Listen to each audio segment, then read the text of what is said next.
The first representation is age. All the characters in our media production are teenagers, including the killer.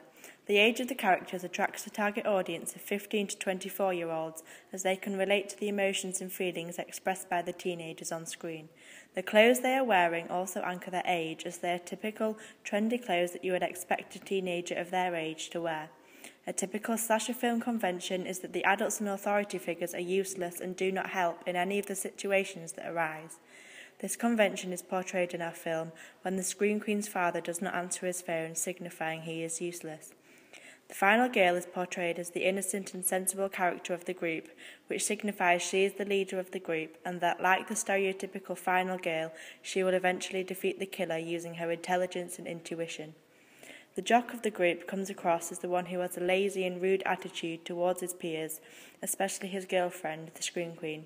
Similar to the jock, the Scream Queen also has a negative attitude towards the situation and ends up being separated from the group as she decides to leave before they reach their destination.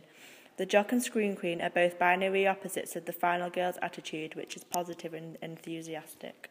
The second area of representation is gender. Gender comes across strongly using binary opposites in our production.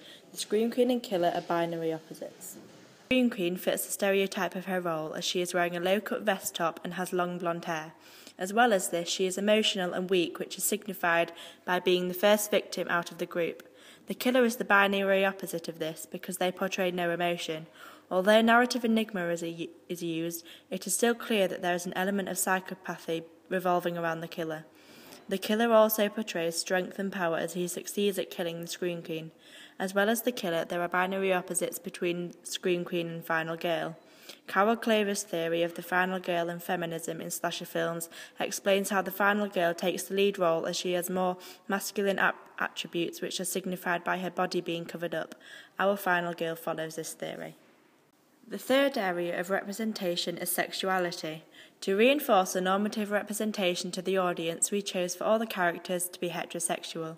This is signified in our production with the Scream Queen and jock by having them walk together at the back of the group and by having a photo of the couple on the background of the Scream Queen's phone. The fourth area of representation is physical ability and disability. In our production, again, we are reinforcing a normative representation to the audience, as all the characters are physically able. This was done because the group are walking in woods, so having a disabled character would have made the situation less realistic. The fifth area of representation is regional identity. Because our film is set in West Yorkshire, all the characters have a Yorkshire accent. They use typical teenage slang language which attracts the target young adult audience. Because the production is set in Yorkshire, it is set in a very rural area to anchor the region.